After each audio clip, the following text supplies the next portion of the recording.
Hey there friends, Dave Paulides, CanAm Missing Project, a copyrighted edition for our video channel, and we're in here with Huck, the executive producer. She's about ready to fall asleep.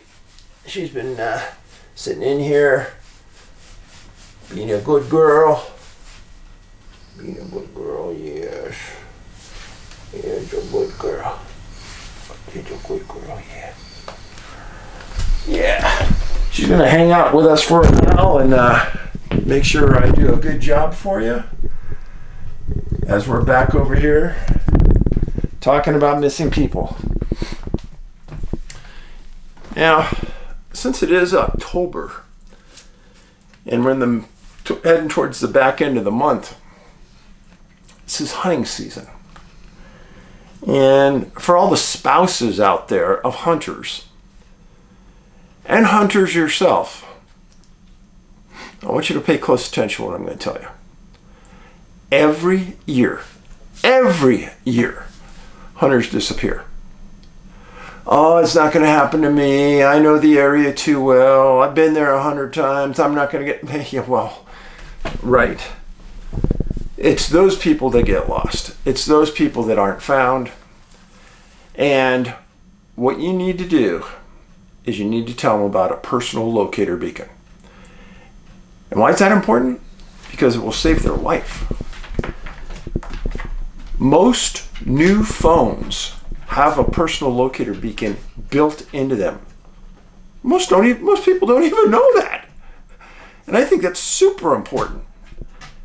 How's it going, Hawk? You need to know what your phone can do. All the new iPhones have them. Most of the other phones have them.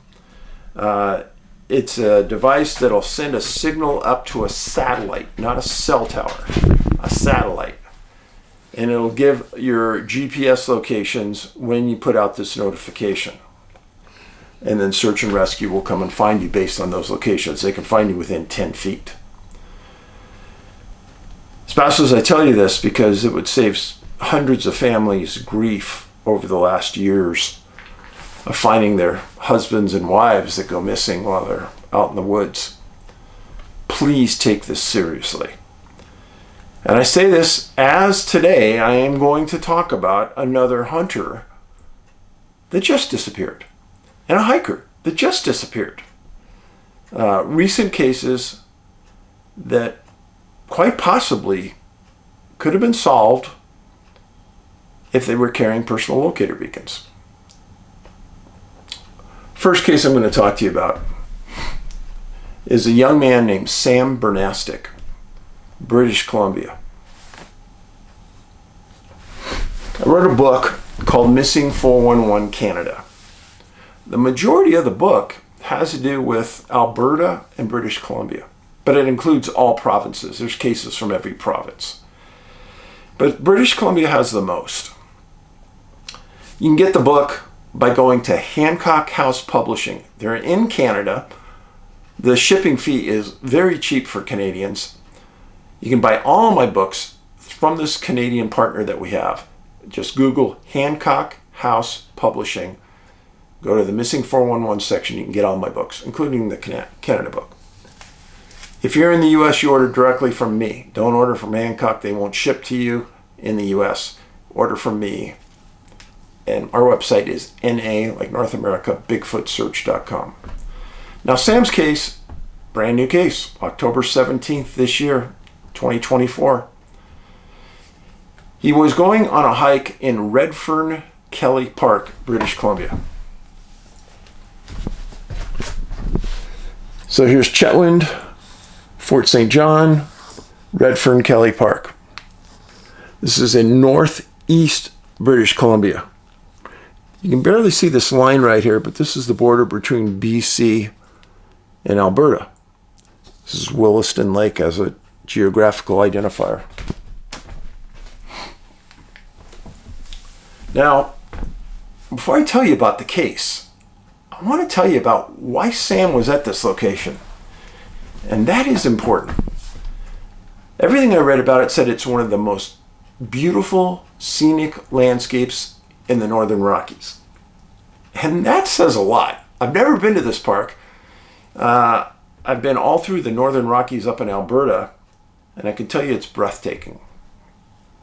Well, this location has lush alpine meadows, serrated peaks, glaciers, waterfalls, many lakes. At the higher elevations, there's alpine tundra. Now that should be enough for most of us right there. I'd be saying, I want to go, let's go for a hike, I want to go up there. There's a multitude of hiking opportunities. Excellent, they said, ridge walking and natural arches. And the area is known as a hunter's haven. Now, Sam wasn't a hunter. He didn't have a firearm with him. But the area is also known for bears, mountain goats, sheep, elk, caribou, wolf. And a little side note that I found interesting is that the area was used by the Hudson Bay Company for fur trapping. Many great hunting and fishing opportunities, boating, kayaking. The park is 311 square miles. It's a big park. And after reading about it, I put it on my bucket list. It's a place I want to go. Now remember, contrary to the US, hikers in Canada can't carry pistols. It's very rare to get a pistol license in Canada. Now, I've known a few hunters that have them, very hard to get. So here in Montana, when we go out on a hike, like right now, bears are on the move. They're within several weeks of hibernating, but they're looking for food. And they may see you as food. And I guarantee I'm carrying with me a big gun. And when I go out nowadays, I'm either carrying a .44 Magnum or I'm carrying a 10mm pistol. It's depending what I'm doing. The .44 only has 6 rounds, 10mm has 15. And the 10mm slug is plenty to stop a grizzly bear, especially with multiple rounds. So that's the thing, up in BC, you can't carry a pistol. And if you run into an angry bear, you're in trouble. Well, Sam was a seasoned outdoorsman. Everyone said he knew the outdoors really well. Well, he planned a 10-day backpacking trip into the park. And he was carrying a black Osprey backpack, good backpack, a tarp, food, and all of his needed essentials. Now, the only thing I'd say is that a tarp isn't a tent. A tent, you get the right one, and it can be pretty much waterproof. A tarp isn't. You know how to use a tarp really well. There's always going to be one side that's open. And they don't breathe. Tents breathe. I don't know. I've never gone out camping with a tarp. And I don't think I ever would. But Sam did, and I'm not questioning why he did. Well, he entered the park on October 8th. I'm sorry, he entered the park on October 7th. And he was supposed to be out of the park October 17th, a 10-day trip.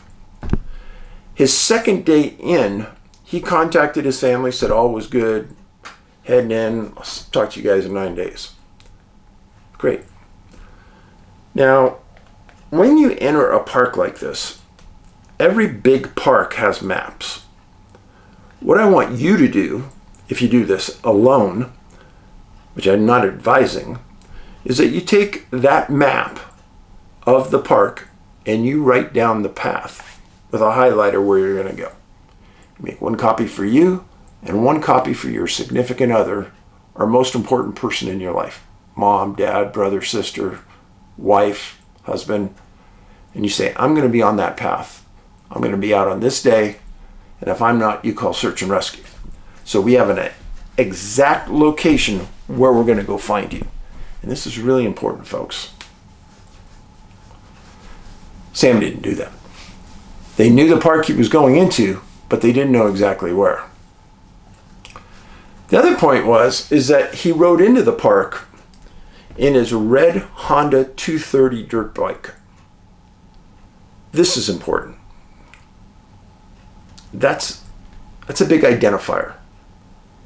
Those don't disappear. If you find that, you're going to find a path from him that a dog can take. From what I understand at this point, they haven't found that bike. Bike meaning motorcycle. Well, Sam didn't come out on October 17th. His parents did the right thing. They waited, wanted to make sure they didn't pull the trigger too soon. On the 19th, they called RCMP and reported him missing.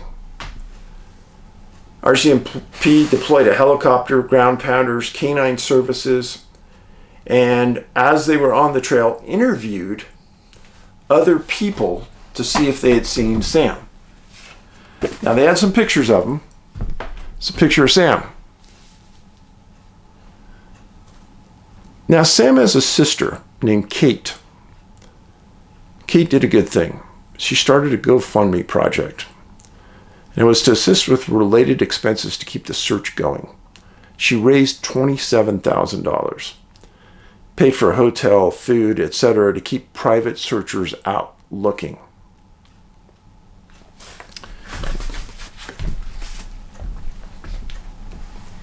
I can't say enough about how this affects a family. And you got to feel like you're doing something. Something I would have done. Kate did the right thing. The search and rescue went on formally and informally for much more than 8 days. At this point, the snow started to fall at the higher elevations. Moose hunters have started to enter those areas, and that's a good thing. Here's why. Hunters go off trail. At this point, Sam would have been found if he was on a trail. He's obviously not on a standard trail. He's either off a fork of a trail or he's completely off trail. It would appear the canines haven't picked up a scent of him. I find it odd that they haven't found the motorcycle. Right now, hunters have the best chance to find him. And Kate and the family need your help. Now again, Redfern-Kelly Regional Park. That's where he's at. Provincial Park. That's where he's at. If you find a black Osprey backpack, it's probably his if it's in that park. If you find the motorcycle, it's probably his in that park. If you're a hunter and you're going into that park, keep your eyes and ears open. He's a young man, 20 years old, in good shape. Even at this point, he could still be alive out there, even though they terminated the search. I'm disappointed in the fact that they have terminated, but let's hope that they keep going with family and friends. Please, help them. Now, just 140 air miles from where Sam Bernastick disappeared, just 140 miles. And within days of Sam being reported disappearing, a man named Jim Barnes, 28 years old, disappeared. Yeah, 140 miles between the two parks. Jim disappeared 140 miles southeast from where Sam disappeared. Huck, what are you making noises for? Now, southeast from where Sam disappeared, also near the Alberta border, this is the Alberta border, Jim disappeared at Ground Birch Road and 269 near Beesboro and South Dawson in British Columbia. This is pretty much a wild area back in there. Now, Jim, 28 years old, reported missing October 18th. I'm sorry, October 19th. Jim's partner is a woman named Michaela Sawyer. Both she and Jim lived in Fort St. John, and both were paramedics. Now let me tell you something. From the bottom of my soul, this is the truth. All first responders are terrific people. Flat out. I've been around all of them. Firefighters, paramedics, police. They're all great people. Paramedics are different. They really are. They see the worst of the worst. And they're the cream of the crop people. And I'm being serious. They live for helping you and me. Many times, when you're in very serious condition, you'll never see them again. They don't know who you are, but they're going to risk their soul and life to help you in many times. And friends, they see things on their job that a human is never meant to see. I mean that. I really don't think I could do that job. Here's what I mean. They go to accident scenes as a first responder trying to save a life. And they get there and they see bodies mangled and mutilated in ways that I don't even want to talk about. And you don't ever want to see, because that gets impacted on your brain forever. And these great people see this regularly. I'm telling you. Besides seeing gunshots and stabbings and guts hanging everywhere, I mean, they're special people. I mean this. In the USA, paramedics are often hired by private companies that have contracts with counties and cities. Other times, paramedics work for fire departments, federal government, state government. But almost every time, paramedics have to put themselves through paramedic school, which is really expensive. And they do this for the love of the job and service. I really can't say enough about them. And when I heard that Jim and his girlfriend are paramedics, it crushed my heart. So this is a picture of Jim.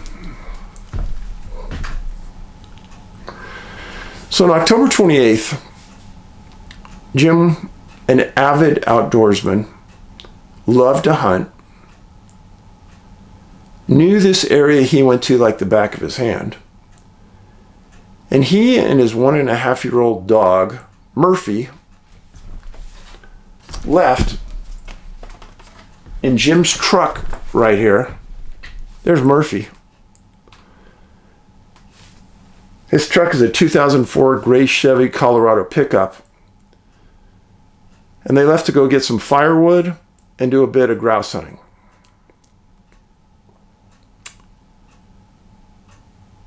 Now that area I told you that Jim went to is important.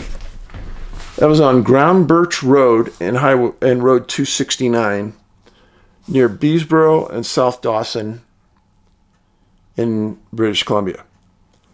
If you live anywhere in this area, and I know I have a lot of people watching from BC, and you saw that truck out there, I want you to pay attention. Or you saw Murphy.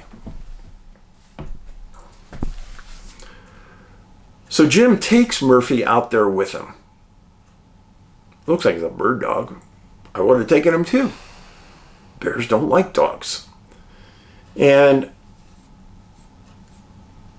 on October 18th at 11 o'clock, about 11 o'clock, Jim and his dog, Jim and Murphy, are seen by another hunter at that Ground Birch Road in 269. Everything's fine. Everything's good. Well, Jim was supposed to be home that night.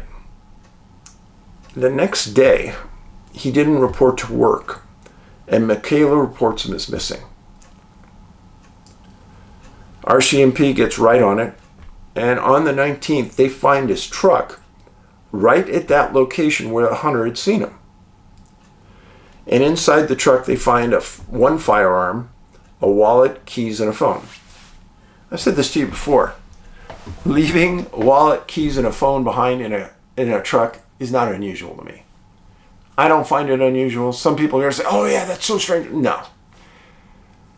I know tons of fishermen and hunters that will hide their keys somewhere in that truck so they don't lose the keys while they're out there in the woods. Same with a wallet. And Michaela said that Jim had taken what she thought 2 firearms with him. Or you're not going to walk around with 2, because it had to be 2 rifles, because he probably didn't have a pistol license. They're so rare. So he left one in the truck, and he and Murphy went out hunting. Well, moose hunting has already started in this area where Jim disappeared. Now remember, not only Jim, but Murphy is also missing. So RCMP gets there and they start searching the area. And they comb this area very well. Dogs, ground pounders, helicopter. They covered it for 6 days. They found nothing, and they called off the search. Jim is not lost. He knew this area like you know your backyard. So he's not lost. So what are the choices? He's either hurt or he's deceased. If he's hurt, chances are Murphy's with him. But nobody's heard any dog barking. Nobody's heard 3 shots. Hunters out there, spouses, remind your hunter husband or girlfriend or wife, remind them of this. If you're lost, 3 rounds, boom, boom, boom. You fire off in rapid succession. 90 minutes later, 3 rounds in rapid succession, boom, boom, boom. That's an indicator to every hunter that someone's in distress and needs help. That is why I tell every hunter, always carry at least 21 rounds with you. Always. Always. Oh, but that's so much weight and they're so expensive. Could save your life. So Jim's not lost. Where is he? Where's Murphy? The number of times I've told you where people disappear with their dogs, the dog, more times than not, will stay with the person if they're alive.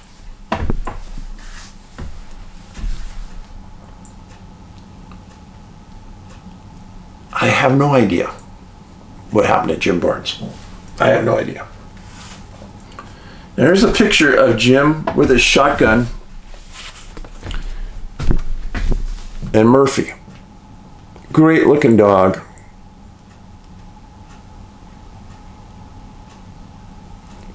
So Jim's a paramedic. You got to remember that too. If he was injured and he had the ability, he'd probably be able to save himself if he had the ability. Every time I've ever gone anywhere, and I have gone places with paramedics before, they always carry an emergency kit with them. All the time. And my buddies have told me that, hey Dave, if I'm going down the road and somebody's really hurt, I'll feel guilty if I don't have my kit with me.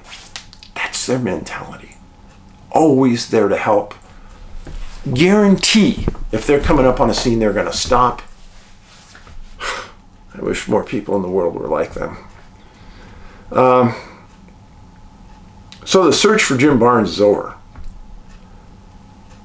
But in Sam's case and Jim's case, I think there's a good likelihood that they'll be found in the next month, because so many hunters will go out into these areas where they're both located.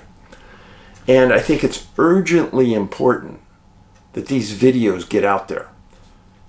Put them on Facebook, put them on X, put them on Truth Social, put them on Instagram, put them on TikTok. Do whatever you have to do to get them out there. That's the only way these men could be saved.